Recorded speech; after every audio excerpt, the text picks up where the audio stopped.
What we're doing now is looking at marine biology, and the first thing we're going to start with is cephalopods. Okay, now what I'm going to do is teach you how to do a giant cuttlefish, which is a cephalopod, and the materials I'm going to use will be my 2B pencil, an eraser. I've got just ordinary A4 paper, a range of browns, oranges and reds, and if you have watercolour paint, I'll be looking at using this light sort of sandy brown or a skin colour just to put a final wash over the top. Okay, so I'm starting here. I want to draw most of my action in this part of the paper with the tentacles hanging down. So the first thing I'm going to do is draw the mantle. There's a little eye ridge here, and the second eye comes in here. Now cuttlefish have really interesting eyes. Let's have a zoom in at a close version. Yeah, I'll share this PowerPoint with you, but they're really interesting, aren't they? So let's try and get that shape exactly right.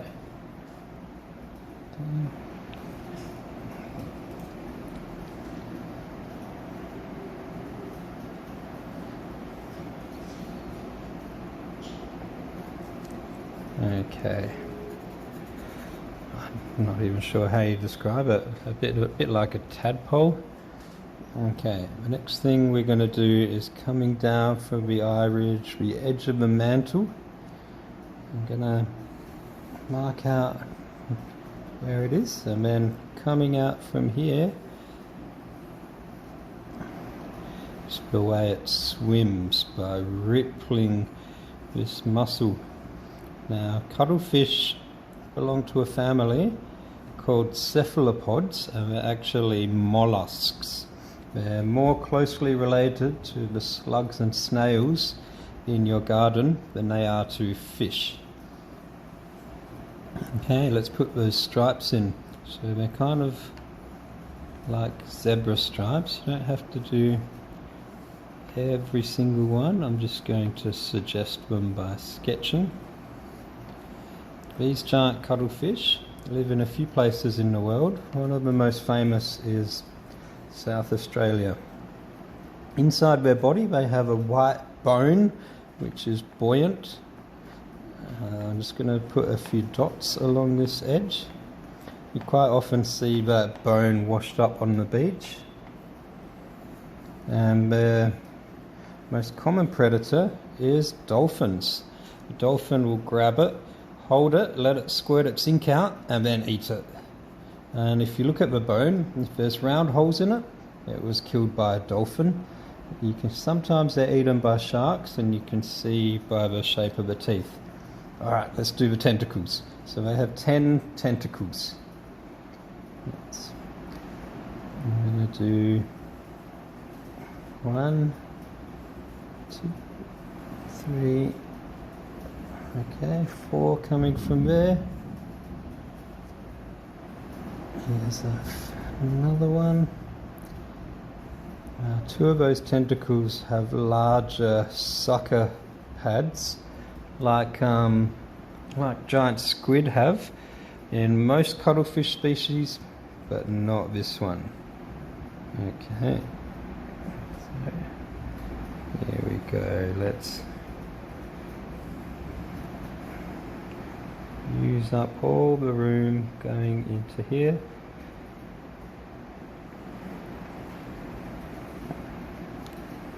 Alright, there's 3 of them, 4 of them, 5,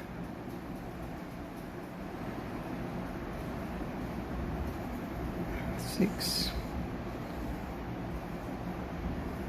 7, 8, 9. Now I have 10 tentacles. Beautiful. Okay, so this is pretty much what we're going to do. I'm going to go over it in a marker and just outline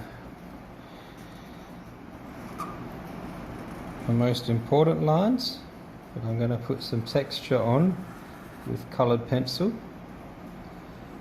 Then I'm going to go over with watercolour paint, because I'm lucky enough to have watercolour paint at home, which you might not be. So here we go, just outlining with a marker. Now, one of the really interesting things about cephalopods, including cuttlefish, is that because they live in cold temperatures and underwater at high pressure, their blood doesn't use iron as an oxygen carrier like us. It uses copper. So if I cut a human, their blood is red, and the reason it's red is because of the iron in it. If I was to show you cuttlefish blood, because copper is the oxygen carrier, it's actually blue. I think that's pretty interesting. And they have 4 hearts. They have, most cephalopods have a siphon here where they can squirt water in and out, so that includes the octopus family, the squid family. There's another cephalopod called the nautilus, which is a little bit more primitive. They've got terrible eyesight. They basically sniff around on the ocean floor for dead things. Alright, I'm finished with this. I'm now going to go to my brown. So I'm using the darker of my 2 browns to put in some shadows. So on one side of each tentacle, I'm putting in a shadow.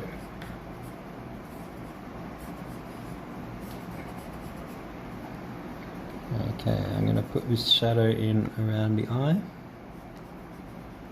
I'm going to go around the eyelid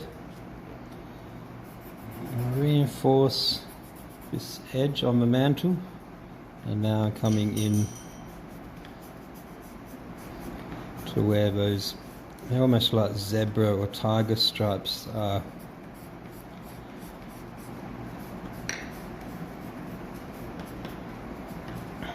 Okay, now I'm going to use my other brown.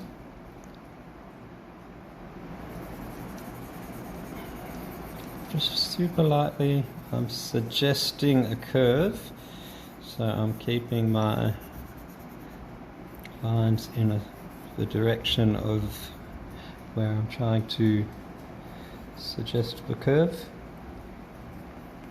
So for the eyes, around and around. We've got a little helper. Jared's come to join me. What do you think, Jared? Do you like it? Cool.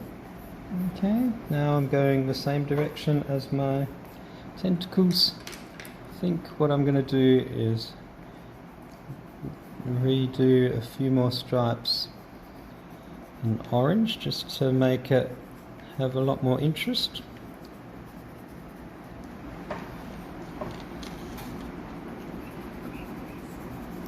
Okay, looking good. I'm quite happy with that.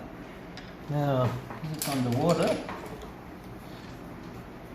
I'm just going to suggest water by doing blue lines all in the same direction. Because I'm quite proud of it, I'm going to write my name. I do a H and an N at the same time, and because I have it, I'm going to use this sort of sandy watercolour over the top.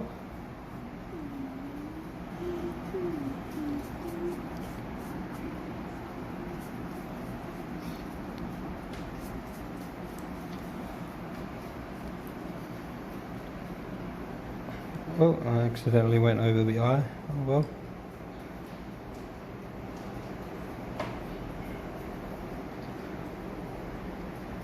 So, another thing about cephalopods is they're very, very, very intelligent, but they don't live for a long time.